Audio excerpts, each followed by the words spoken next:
espiritualidade. Eu queria que você abrisse a Bíblia no livro de Lucas, o capítulo 11. Livro de Lucas, o capítulo 11.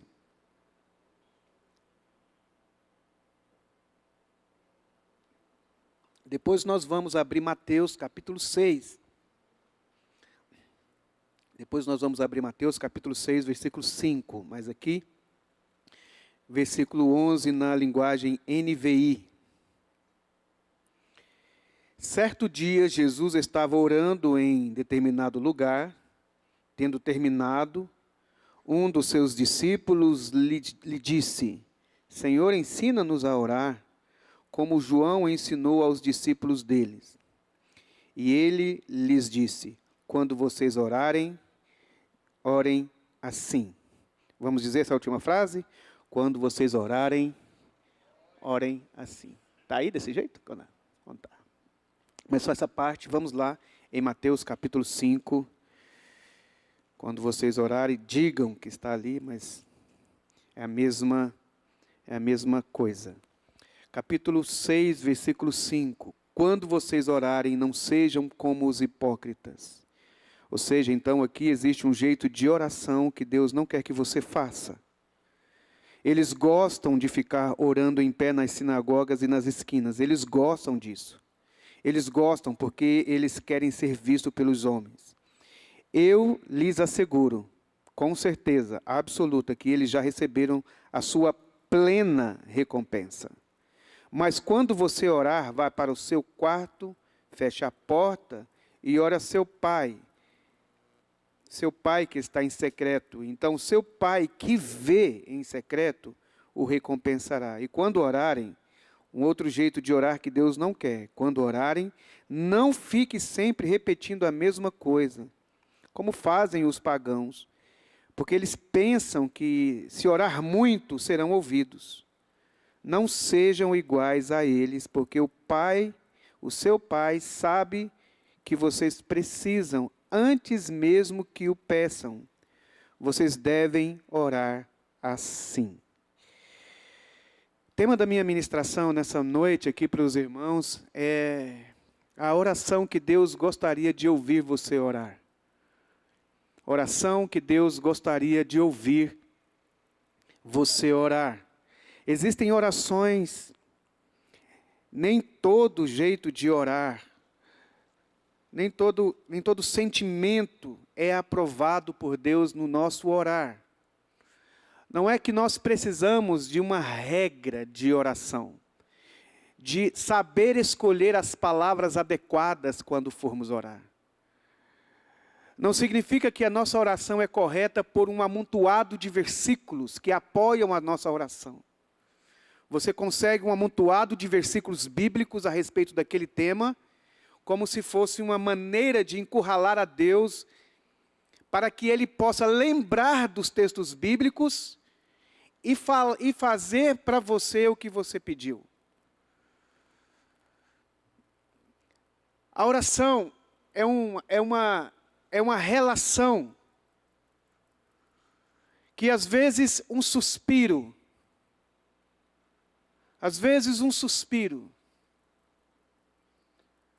uma dor na alma falada para Deus.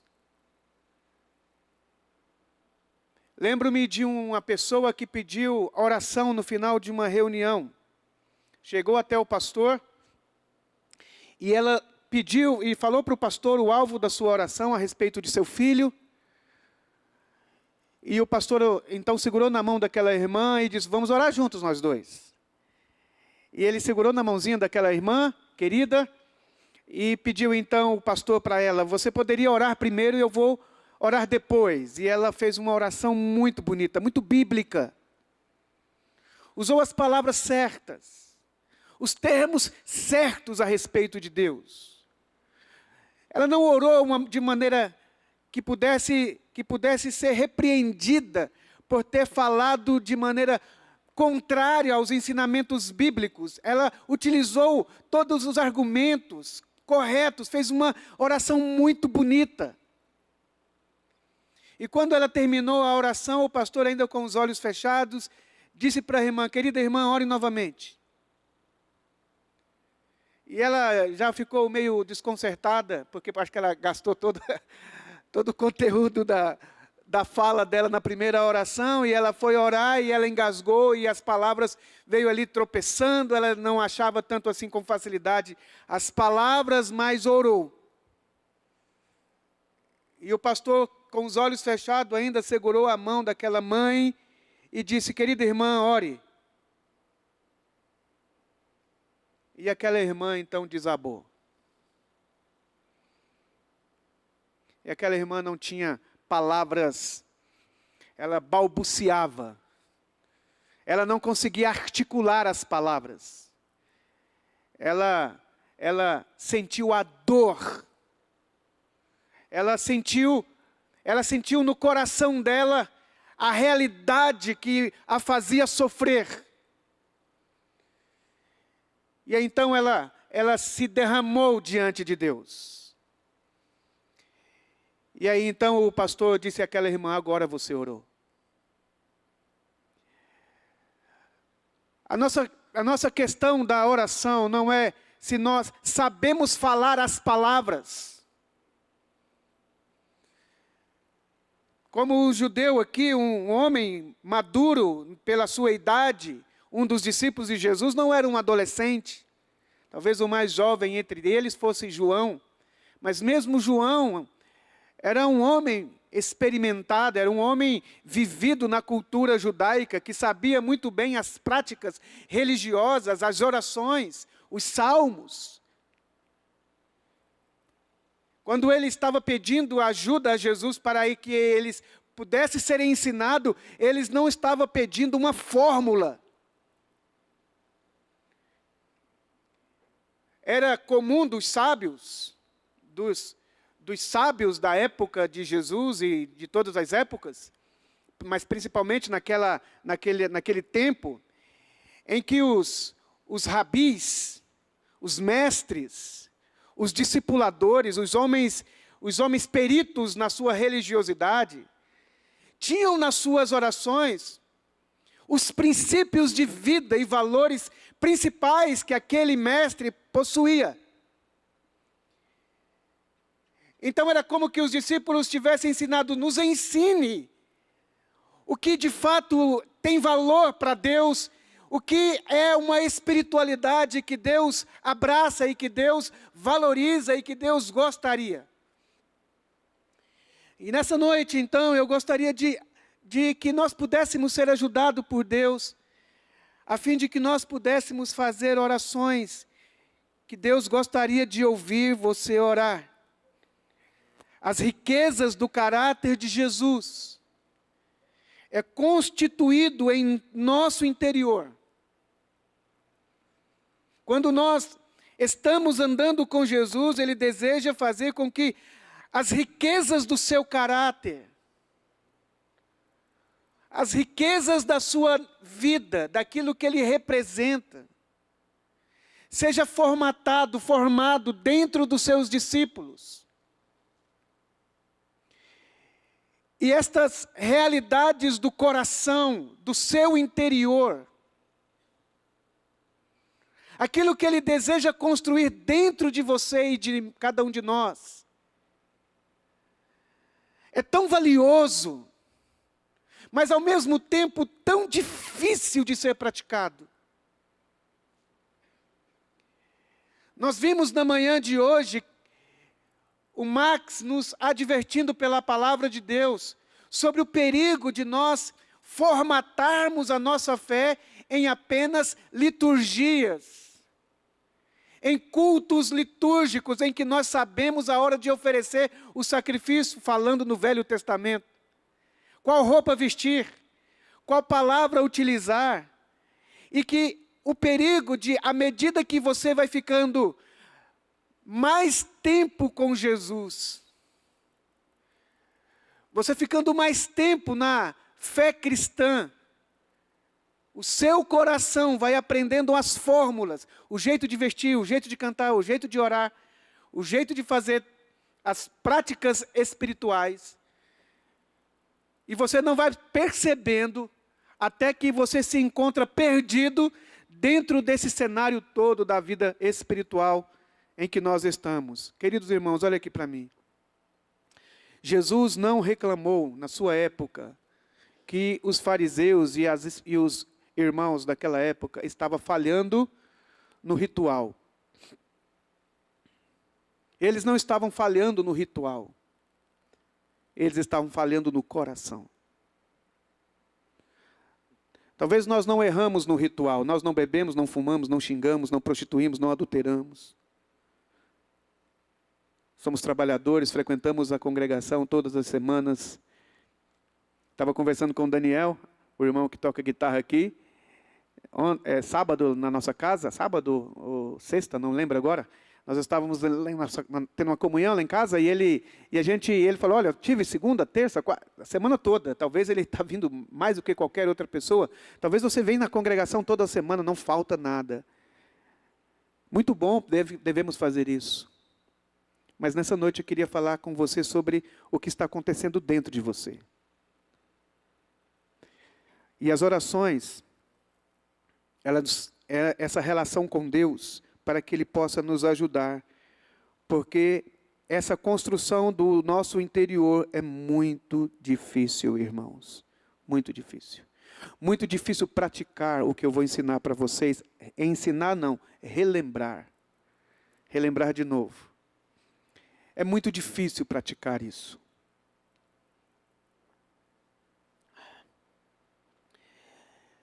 Dá para saber a maturidade espiritual de uma pessoa pela oração que ela faz. É possível você perceber a maturidade espiritual de uma pessoa da mesma forma como é possível perceber a maturidade dos nossos filhos à medida que eles vão crescendo e conversando conosco. Começa chorando para pedir peito. Não é? É uma forma de comunicar com você. Daqui a pouco ele te dá um sorriso. Daqui a pouco ele começa a balbuciar as primeiras palavras. E tudo que ele vai pedir ali tem a ver com a idade dele, mas à medida que ele vai crescendo, a relação com o pai, com os pais, ela vai crescendo. Mas cresce para o filho. O pai entende a criança. O pai sabe que não pode dar uma faca para uma criancinha, mas o pai não terá dificuldade de dar uma faca para um adulto. O problema não é a faca. O problema não é dar alguma coisa para a criança. A questão é a maturidade dessa pessoa que está aqui na relação. Então, a nossa relação com Deus é uma relação que precisa crescer em maturidade espiritual. Orem assim, disse Jesus. E quais são as orações? Eu separei aqui 3 ou 4, se der tempo eu falo das 4, se não, aqui der. Primeira oração que Deus gostaria de ouvir você orar é o que está registrado aqui no Salmo 139, versículo 23. Salmo 139, versículo 23. Vamos ler juntos aqui na projeção. Salmos de número 139. Se puder colocar aí, versículo 23. Tem como? Aqui. Sonda-me, ó Deus, e conhece o meu coração. Prova-me e conhece as minhas inquietações. Vamos dizer aquela palavra lá em cima? Sonda-me, ó Deus. De vez em quando nós precisamos orar essa oração. Senhor, sonda o meu coração. Salmos que nós lemos aqui, Salmo 19, versículo 12. Salmo 19, 12. Salmos que não estava na minha palavra aqui, mas o Júlio escolheu um salmo que vai me ajudar. Salmo 19, meu irmão. Versículo 12. 12, 13, eu acho. Quem pode discernir os próprios erros? Absolve-me dos que não conheço ou dos que me são ocultos. Não é isso? Também guarda o teu servo dos pecados intencionais, que eles não me dominem. Então serei íntegro, inocente, de grande transgressão. Oração que nós sempre precisamos fazer diante de Deus é: Senhor, investigue o meu coração. Senhor, coloque os teus aparelhos dentro de mim, uma sonda, desce sobre mim uma sonda para que possa observar o que está acontecendo no meu interior, à medida em que eu estou vivendo na vida, à medida que eu estou aqui me relacionando contigo, com todos, com tudo. Ó Deus, olhe para dentro de mim e fale para mim, sobre mim. Converse comigo a respeito de mim mesmo. Senhor, investigue o meu coração, veja se há em mim um caminho mau. Olha, Senhor, para as realidades das minhas intenções. Faça, Senhor, uma crítica dura a respeito de mim mesmo. A respeito das minhas palavras, das minhas atitudes, do meu comportamento, da maneira como eu falo. O porquê eu falo, o que está de trás das intenções do meu falar. Ó Deus, fala comigo a respeito de mim.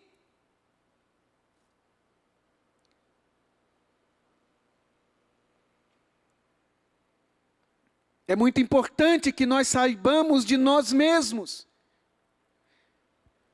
Do nosso interior, do nosso coração. Porque nós temos muita facilidade de avaliar as pessoas. Mas nós precisamos ter olhos para olhar a respeito de nós mesmos. Jesus orientou os discípulos para que eles parassem de coar, de avaliar as pessoas. Ele diz, vocês estão coando um camelo. Aliás, isso mesmo, coando um mosquito. Mas vocês estão engolindo um camelo. Vocês são tão meticulosos em detalhes. E aquilo que é óbvio na vida de vocês, vocês não estão enxergando. Como aquela mulher que estava reclamando com a sua colega a respeito das roupas sujas da sua vizinha. Antigamente não tinha essas casas todas muradas, né? Quando eu era pequenininho lá em Rio Verde, novinho, as casas tinham aquelas arame farpados, né? Ou então não tinha farpas nos arames, e a gente via a vida de todo mundo. E aí dava para a cozinha da casa da gente observar a roupa que estava sendo colocada no varal. E de vez em quando alguém ia lá na casa, né, nessa historinha, e dizia, aquela pessoa, as roupas dela são sempre encardidas. As roupas dela são sempre, ela não sabe lavar roupa. E aí um dia uma pessoa sincera e amorosa chegou para ela e falou, não querida, não é as roupas dela, não são as roupas dela que está suja, é o seu vitrô que está encardido.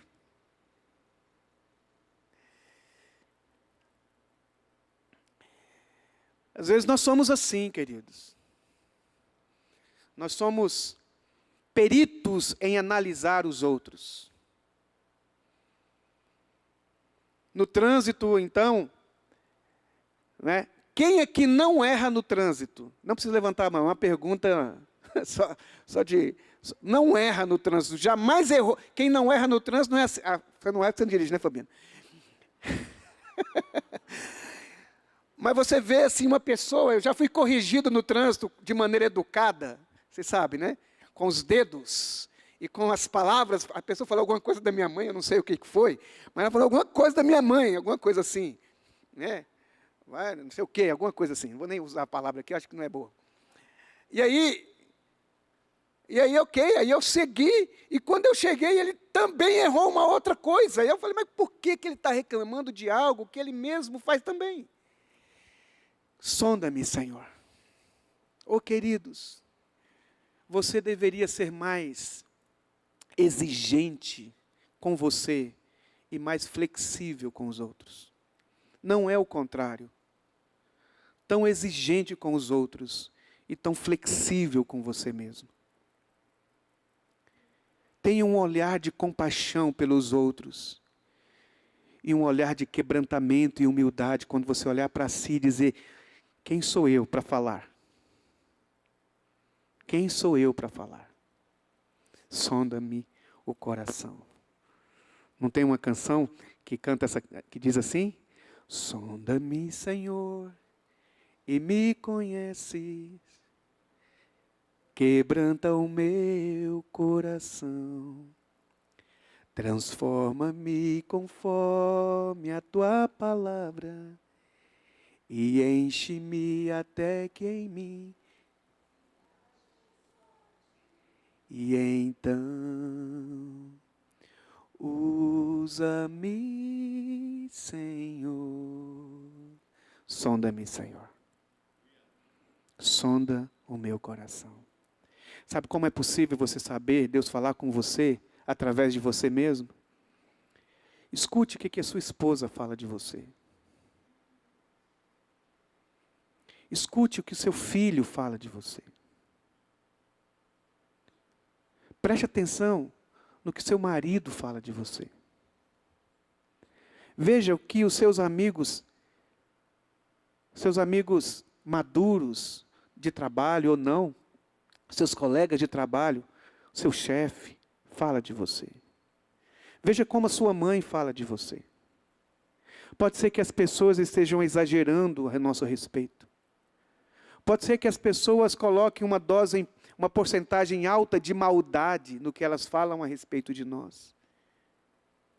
Mas eu aprendi que quando tem muita gente falando a mesma coisa sobre mim, então pode ser que realmente o que está acontecendo de ruim não é do lado de fora. Sou eu. Sonda-me, Senhor. Faça uma crítica dura a meu respeito. Converse comigo sobre mim mesmo. Sonda-me.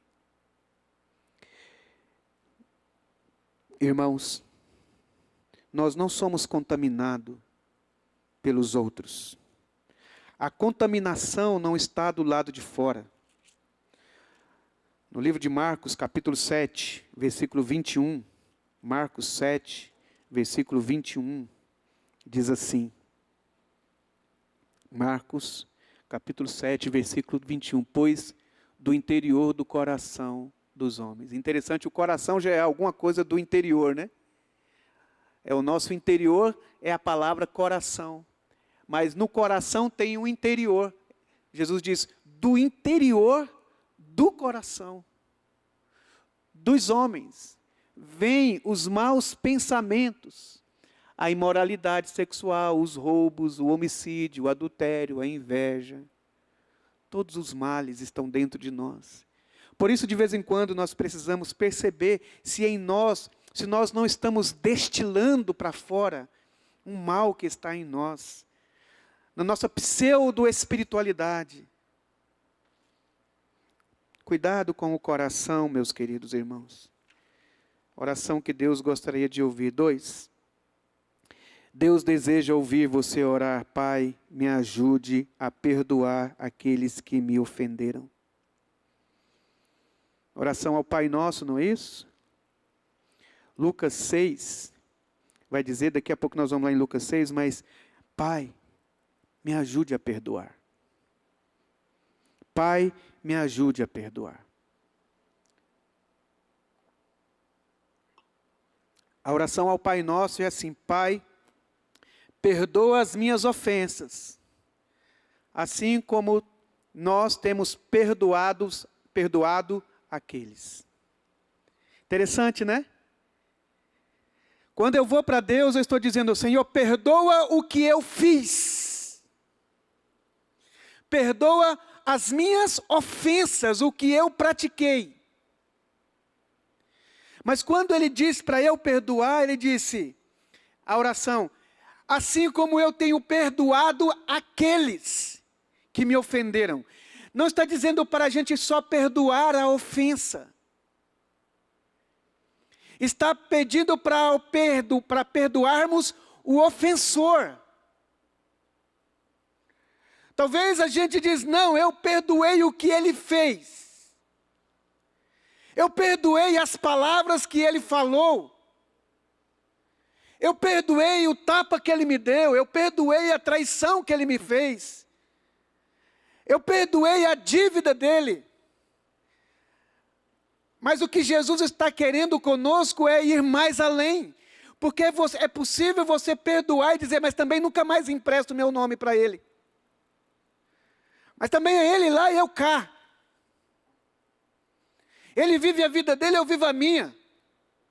Ele senta aqui e eu sento ali. Eu perdoo, mas eu não posso confiar novamente. Eu perdoo, mas não dá para amar de novo. Não dá para continuar sendo amigo. Não dá para continuar morando no mesmo teto. Não dá para compartilharmos mais. Eu perdoo. Mas não é isso que a Bíblia está dizendo, e o ensinamento do Evangelho não é você perdoar ofensas. É para você perdoar o ofensor. Perdoar o ofensor é permitir que a estrada seja novamente construída da comunhão.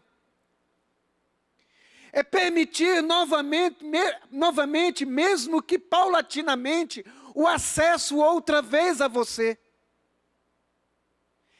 É permitindo que aquela corda que desafinou seja afinada outra vez.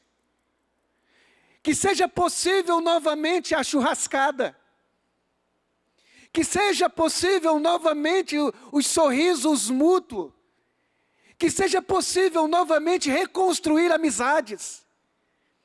Que seja possível novamente andar no mesmo compasso, abraçar outra vez, beijar outra vez, amar outra vez, chamar de meu amor outra vez. Entregar novamente o corpo, entregar novamente a confiança. Não é simplesmente eu perdoo, mas não te quero. Perdoo, mas eu creio que você vai aprontar de novo comigo.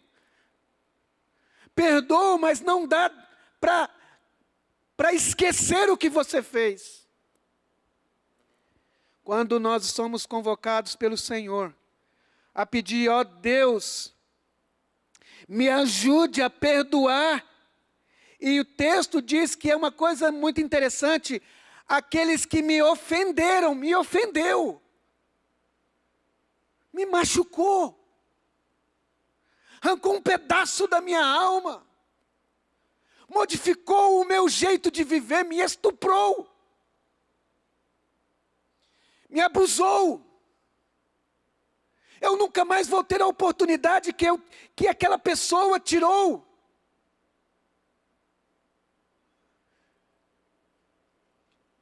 Senhor, talvez um pai que foi embora, um pai que não é presente, uma mãe que abusou e não tem... E aí o que o texto está dizendo é que a pessoa de fato ofendeu, machucou, tirou pedaços, mexeu no caráter, na dignidade, cuspiu na cara, ajudou a crucificar e enfiou a lança na costela, ajudou na hora ali de blasfemar, de bater, injuriou de fato, ofendeu de fato. Mas a espiritualidade de Jesus não é a espiritualidade das fórmulas, das canções, das orações bem feitas, da moralidade aprovada. Tem a ver com o intestino da alma, meu querido. Não é possível estar bem com a divindade e mal com a humanidade. Não é possível você dizer que ama a Deus, mas não gosta de ficar perto de mim. Que tem ojeriza quando eu passo. que não gosta da minha voz, que te dá raiva do meu jeito de falar, o meu jeito de vestir, que você me odeia.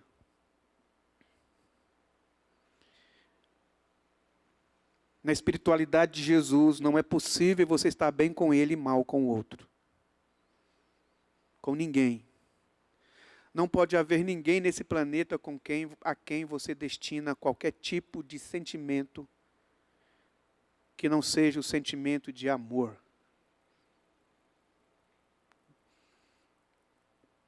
Senhor, me ajude. Por isso você precisa orar para que o Espírito Santo te ajude. E ensine-me a amar o meu irmão. O irmão, imagina o Abel orando essa canção a respeito de Caim. E ensina-me a amar o meu irmão. Imagine Isaac ou Jacó tendo que orar a respeito de Esaú. O irmão do filho pródigo orar em relação ao irmão que ficou em casa. Aquele Simão leproso que não quis olhar com bons olhos para as mulheres que estavam ali, aquela prostituta. Senhor, ensina-me a perdoar, porque às vezes o seu SPC, irmãos, é mais rigoroso do que o Serasa.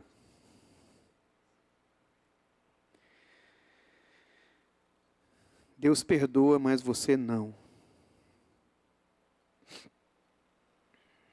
Perdoar não é fácil. Precisamos da ajuda do Espírito Santo. Lucas 6, 27 a 32. Lucas 7, do versículo... Lucas 6, 27 a 32. Lucas 6, por favor, querido. Lucas 6, 27 a 32.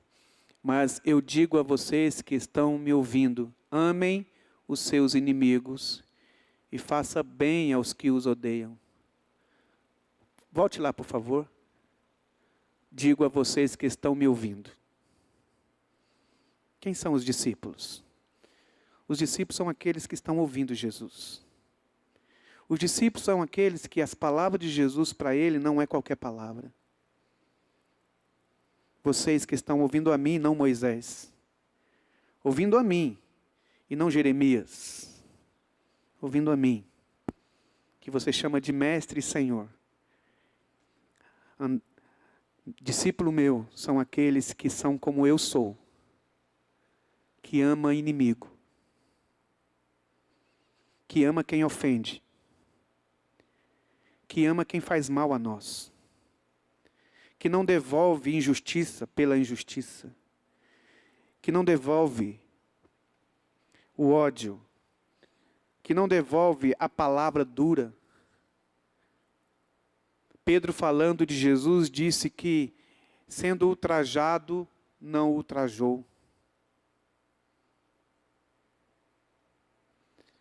O mal vence você não é quando o mal machuca você. O mal vence você quando transforma você também em uma pessoa maldosa para o maldoso.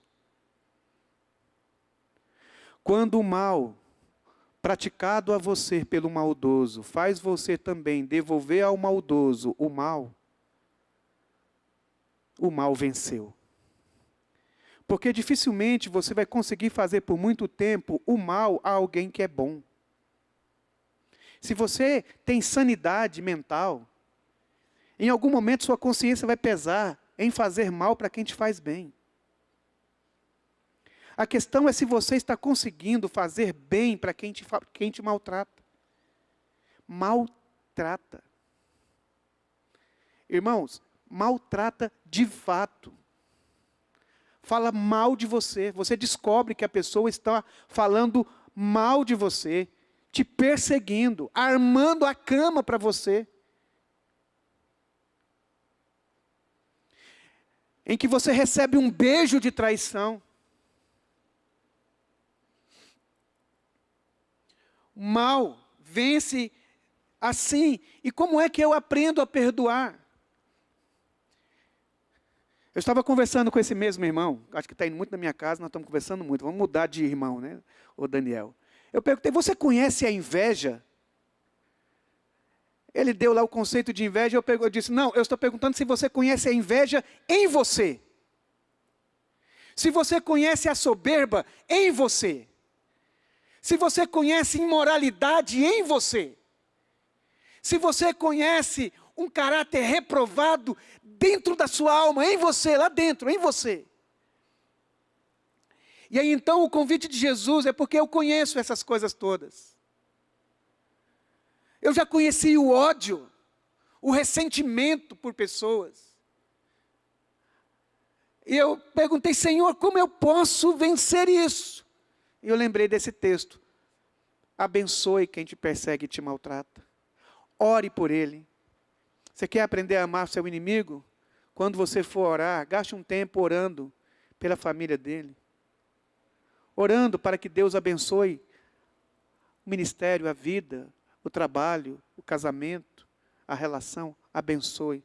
Você vai ver tanto que é difícil orar por quem você não, para quem não gosta, por quem te machuca. Mas é o caminho de você aprender a perdoar. Me ensine, Senhor, a perdoar. Vamos dizer? Ensina-me, Senhor, a perdoar. Mais uma vez. Me ensine, Senhor, a perdoar. Lucas 11, penúltimo ponto aqui nosso. Deus deseja ouvir você orar. Pai, limpa o meu olhar. Lucas 11, versículo 34 a 36. Lucas, capítulo 11, versículo 34 a 36.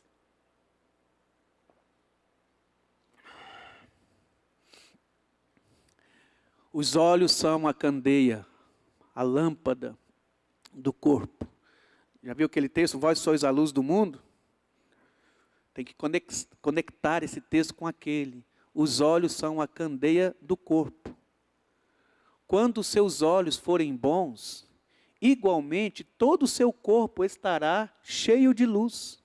Mas quando forem maus, igualmente o seu corpo estará cheio de trevas.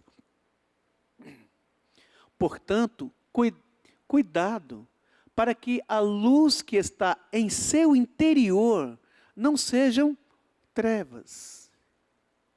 Logo, se todo o seu corpo estiver cheio de luz, vós sois a luz, por isso que está iluminado, e nenhuma parte dele estiver em trevas, nenhuma parte do seu corpo, por causa dos seus olhos. Então, quando parte dele estiver em trevas, estará completamente iluminado. Vou ler de novo. Logo, se todo o seu corpo estiver cheio de luz e nenhuma parte dele estiver em trevas, estará completamente iluminado, como quando a luz de uma candeia brilha sobre você. Olhos bons. O que é esse olhar? O seu olhar é o julgamento interior que o seu coração faz daquilo que seus olhos enxergam.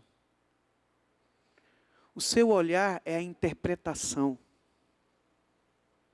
O seu olhar é o discernimento.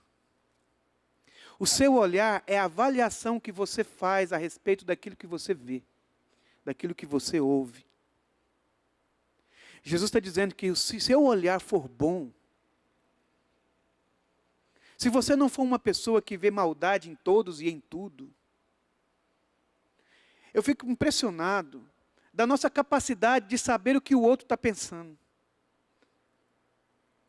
A gente diz assim, olha, ele falou isso, isso e isso. Não, não falou, mas eu acredito que ele está pensando nisso.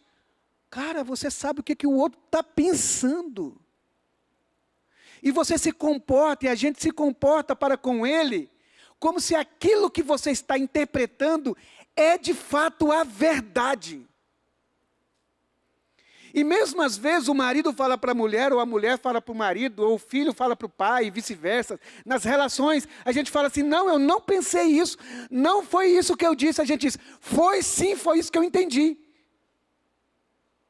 Já não interessa mais se o que você está vendo é o que você está vendo. O que importa é o que você está interpretando.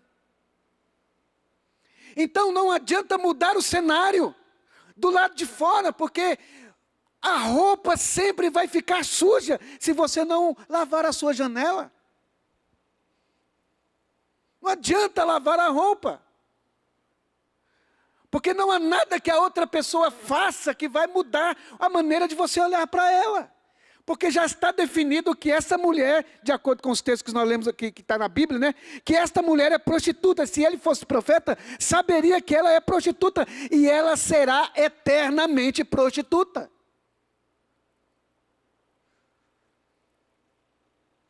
Eu estava conversando com uma pessoa no meu trabalho, ela disse assim, não, mas Jesus disse assim para a mulher, não peques mais. Eu perguntei para quem que ele disse, não peques mais? Para a mulher. Ok. Ele falou para os homens, fique observando se ela não vai pecar mais. Ele não falou para os homens, olha, põe essa mulher aí em um período de experiência de algum tempo para ver se ela não vai pecar. Ele falou para ela. Não falou para os demais que queria apedrejar, para a gente ficar observando a mulher se ela ia apedrejar ou não. Mas nós estamos louquinhos para apedrejar alguém nas nossas redes sociais, nos nossos comentários a respeito das pessoas que não prestam aos nossos olhos. Nós estamos rápidos no gatilho para comentar alguma coisa a respeito do caráter da pessoa quando a pessoa não está presente. Indo para o Lucas com carro esses dias aí em algum lugar, eu disse, meu filho, eu quero falar para o pessoal do Ministério de Música, para eles não falar da pessoa, sobre a pessoa de maneira pejorativa, se ela não tem coragem de falar para aquela pessoa, se ela estiver presente. Então, se você tem alguma coisa para acrescentar naquela pessoa, fala para ela. Jesus falou para ela. Jesus não falou para eles. Jesus não falou para os homens, ó, as mulheres devem submeter a vocês. Jesus falou para os homens, ama a mulher. Submissão ou não submissão é uma relação dela para com Deus. Não é uma coisa que a gente fica jogando na cara dela. Nós precisamos prestar atenção no mandamento para nós. O mandamento para nós é ali, quem não tem pecado seja o primeiro a tirar a pedra. Olhe para a sua vida, observe você mesmo. Ah, mas ela adulterou, mas esse é um problema dela para comigo. Não é seu problema. Fique observando mais você. Olhe mais atentamente para você. E quando trouxer a você gente para ser apedrejada, haja como Jesus agiu. Ele não perguntou, você está arrependida, mulher, do seu mal? Você ainda vai continuar fazendo o que você está fazendo, essas porcarias da sua vida? Não falou nada disso. Ninguém te apedreja? Não, Senhor. Onde estão os teus acusadores? Gente, Jesus estava lá, não? Jesus precisava perguntar para aquela mulher, cadê os caras? Ele não estava lá enxergando os caras? Ele não viu todo mundo indo embora? Jesus está ensinando para nós que não há nenhum entre nós que não tenha pecado, que não tenha do que se envergonhar. Talvez não de um pecado feio cometido, mas de um amor que a gente não conseguiu doar, um perdão que a gente não conseguiu dar. Não existe só pecado de comissão. Pecado de comissão não é pecado de comer muito, é de praticar coisas. Existe o pecado da omissão. A gente vê todo mundo pedindo dinheiro aí na rua, a gente acha que todo mundo é do mesmo jeito. A gente classifica todo mundo na mesma panela. Senhor, limpa o meu olhar.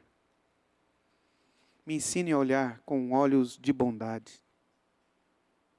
Porque se a pessoa estiver me enganando, não é problema meu, Senhor. É problema dela. Porque o meu problema é olhar com bons olhos. É julgar as coisas a partir da bondade, do amor, porque o amor tudo crê. Tudo suporta. Pensou se Jesus falando assim, olha, eu sei que vocês vão me trair, Pedro, você vai me negar, então a partir de agora é o seguinte, não, senta aqui comigo à mesa, eu sei que você me trai, mas eu não te odeio, eu sei que você me traz, mas senta aqui comigo. Quero te perguntar, na sua mesa cabe traidor, querido? No seu círculo de amizade cabe quem te beija e te trai? Pastor, o que você está me falando é muito difícil praticar, eu também concordo com você, eu falei na introdução aqui, o que Jesus está nos ensinando é uma vida contra a cultura. É uma vida que esse mundo não sabe viver, que não conhece. É uma atitude de você dar do seu sol para quem é bom e para quem não é bom. É ensinar você a ser luz em meio a trevas. É ensinar você a ser bondoso no mundo mau. É ensinar você a viver limpo no mundo sujo. Mas quem é limpo no mundo sujo não precisa aprontar para as pessoas que elas estão sujas. A sua vida limpa é um confronto para quem está na sujeira. Limpa o meu olhar, Senhor. Quarto e último. Deus deseja ouvir você orar. Pai, me ensina a ser grato. Tessalonicenses, 1 Tessalonicenses 5:16 a 18. Me ensine a ser grato. Alegrem-se sempre. Orem continuamente. Deem graças em todas as circunstâncias, pois esta é a vontade de Deus para vocês em Cristo Jesus. Deem graças em todas e quaisquer circunstâncias. Você pode olhar para o lado e dizer assim para o irmão: você fala muito.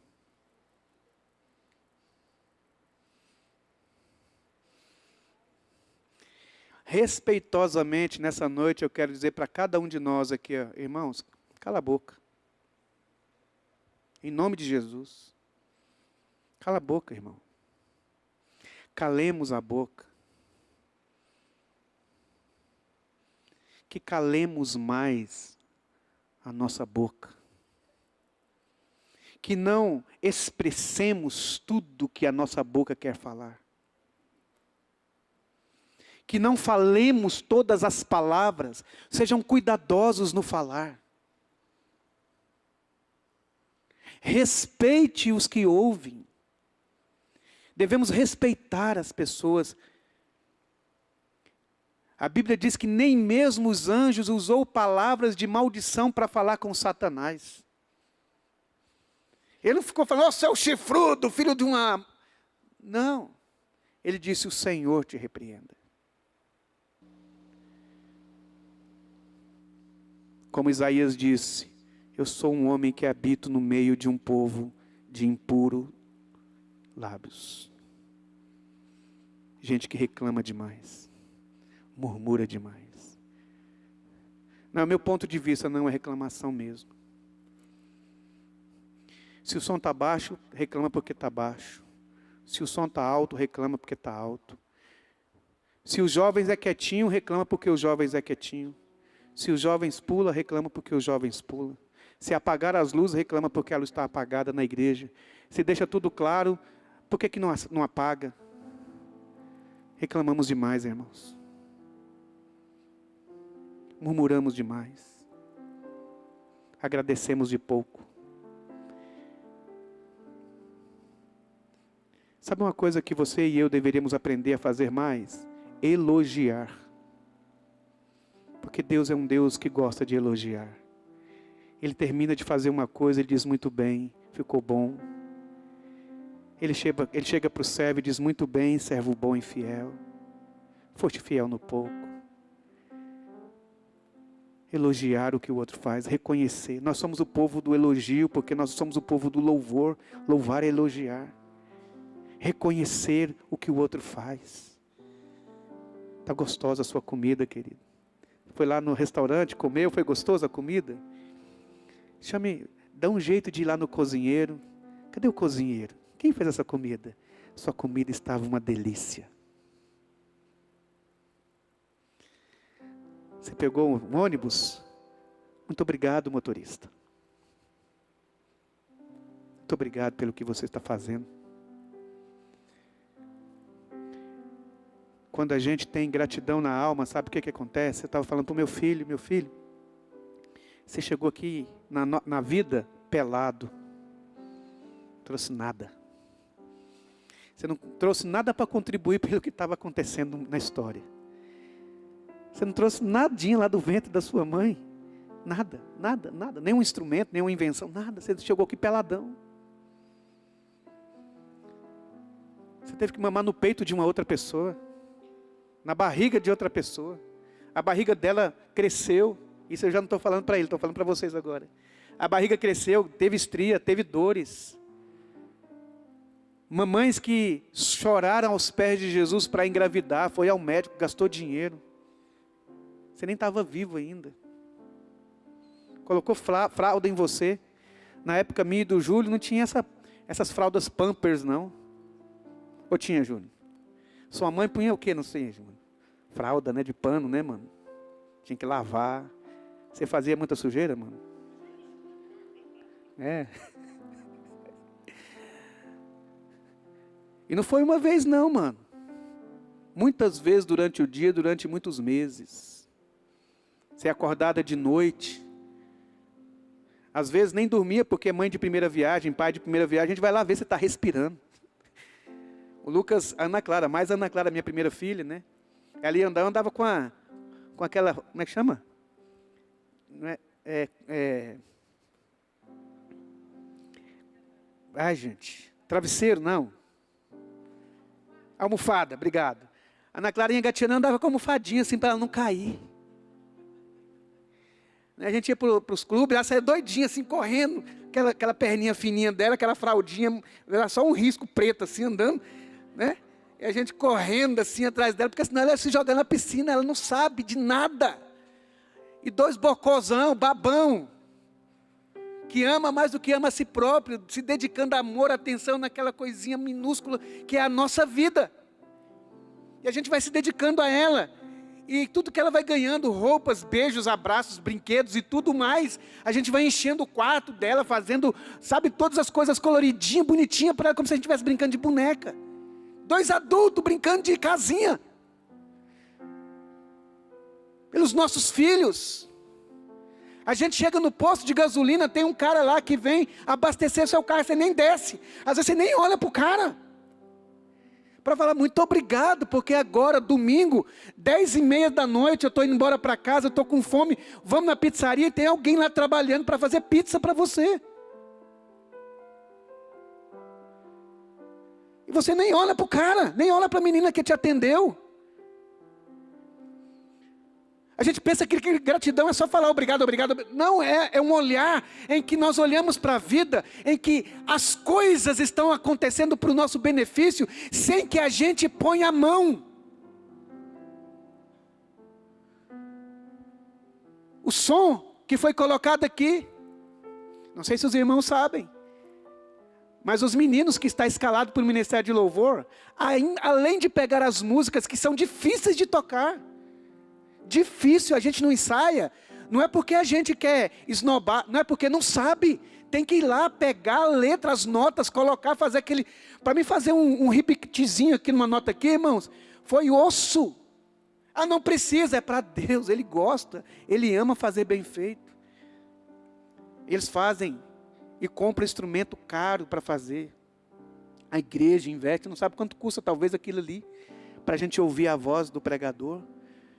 Os ensaios, tem dia que o Rafael coloca, gente, o pessoal do louvor, domingo, 5 da tarde, gente, 5 da tarde, 5 da tarde, e às vezes nós estávamos em culto da manhã, 5 da tarde, segunda-feira a oração, e tem gente aqui que chega às 5 horas da tarde, todo mundo vai para lá jantar, a galerinha do som fica aqui para guardar o som, de vez em quando dá um beijo nele, ao invés de ficar reclamando da altura, dá um beijo no irmão, ô irmão, obrigado, está meio alto, mas está gostoso, está uma benção. Que bom que a nossa comunidade, a nossa igreja tem irmãos que tocam teclado. Que bom que na nossa comunidade tem irmãos que ficam ali dando bem-vindo para nós. Toda vez que a gente chega, ele dá aquele sorrisão. Ô, querido, né? Você já leu esse panfleto, pelo menos, que escreve para você? Gratidão limpa os nossos olhos para ver que o mundo é cheio de gratuidade. Coisas que são nos dadas gratuitamente. A gratidão nos livra da maldição da meritocracia. Nas empresas é meritocracia, quem é melhor se prevalece. O mais rico, o mais poderoso, o mais forte. Na lei de Darwin, os mais adaptados, os mais fortes é que permanecem. Os fracos são engolidos. No reino de Deus não é assim. No Evangelho de Jesus não é assim. Quem tem mais ajuda quem tem pouco. O mais forte coloca o mais fraco nos ombros. Lá em casa, nós ensinamos para o nosso filho, sempre na nossa casa. Casa é o ambiente da graça. Por que você vai lavar as vasilhas? Porque a vasilha está suja. Por que eu vou te dar presente? Porque eu te amo. Se eu passar, vou te dar presente. E se eu não passar, vou te dar presente também. Aliás, não vou te dar presente só quando você passar. E se eu passar, você vai me dar uma recompensa extra? Não. Não. Para que eu tenho que te dar uma recompensa extra? Lembro que um dia o Lucas e a Ana Clara estavam brincando e eu não sei qual dos dois, deve ser o Lucas, porque ele é mais custoso, que ele quebrou um brinquedo lá. Ou a Ana Clara quebrou um brinquedo, não sei.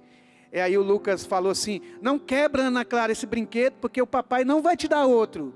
Aí ela, que já estava mais doutrinada na nossa igrejinha lá de casa, né? Ela falou assim, não filho, não Lucas, o papai e a mamãe dá brinquedo para nós, não é porque a gente merece, é porque ele nos ama.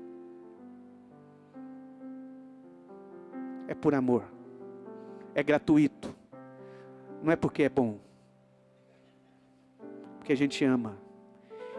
Porque às vezes merece, surra. Mas o pai que ama, coloca anel no dedo, não fica perguntando onde você estava, o que você fez, por que você me abandonou, olha o que eu fiz para você. Não, esse é meu filho, esse é teu irmão, ele abraça, ele quer a relação. Senhor, me ensine a ser grato. Porque muita coisa que você tem na sua vida, a janta que você vai comer, a cadeira que você está sentado, tudo é graça. Tudo é bondade de Deus para nós. Já imaginou se Deus falasse para você, a partir de agora, respiração é por sua conta, hein? Batimento do coração é por sua conta, hein? Você cria um mecanismo para ficar batendo. Você nem lembra que seu coração bate, irmão. Graça. Ó, impressionante. Graça. Então também eu preciso ser alguém da graça. Alguém que favorece os outros, que facilita, não dificulta.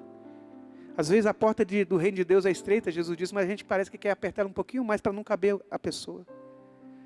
Deixa ela ser estreita suficientemente para a pessoa passar. Deixe as pessoas terem acesso à mesa do Senhor. Deixe as pessoas terem acesso àquilo que você teve e só teve porque Deus foi bondoso com você. Bondoso comigo. Quero oferecer para você esses 4 temas de oração para você orar. Eu tenho orado. Senhor, som do meu coração. Senhor, me ensina a perdoar. Senhor, limpa os meus olhos. Senhor, me ensina a ser grato. Quando eu cheguei aqui na comunidade, irmãos, ainda nos resquícios da história de vida, um dia, à medida que eu vou falando aqui, vocês vão me conhecendo mais. Mas, sabe, sonhos que não aconteceram do jeito que eu imaginei que poderia acontecer. E um dia aqui, quebrado, moído. A irmã que prega aqui, como é que chama a irmã que prega aqui? Corália. A irmã Corália disse, naquele estudo dos Salmos, que o coração daqueles homens estava tão machucado, que eles não conseguiam ver a natureza em volta deles. Que eles não conseguiam cantar mais, porque eles não conseguiam ver a bondade de Deus que estava cercando a vida dele. E ela disse assim, eles não estavam aproveitando nada da jornada, só doídos de um passado. E eu falei, cara, Deus me perdoa. Eu comecei a olhar para o lado e ver aqui na comunidade tantas riquezas, sabe, como se você entrasse num pomar, tivesse uma laranja ali para você chupar, uma melancia ali para você chupar, uma cana ali para você descascar, uma cachoeira para você banhar, um abraço de um querido irmão para você abraçar.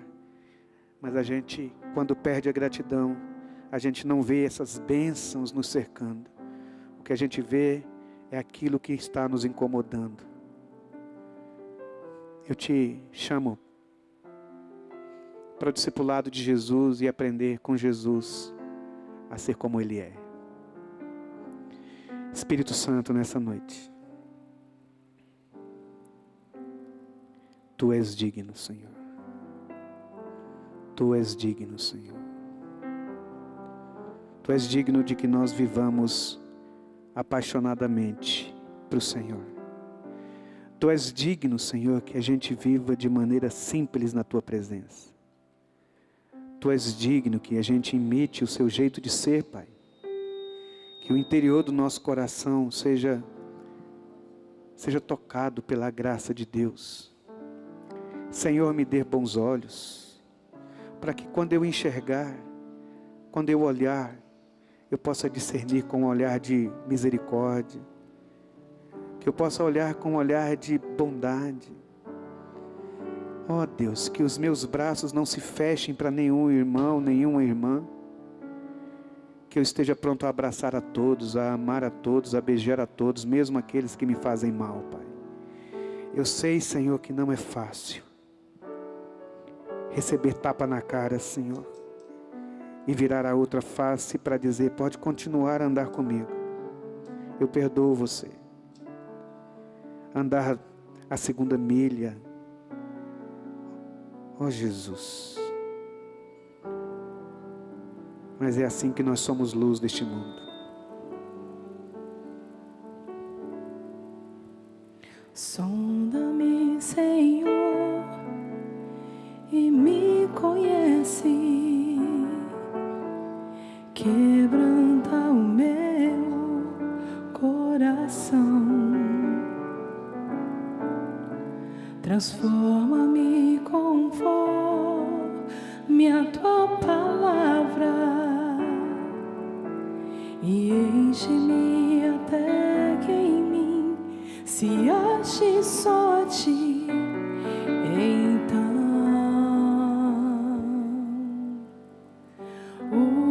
usa-me, Senhor,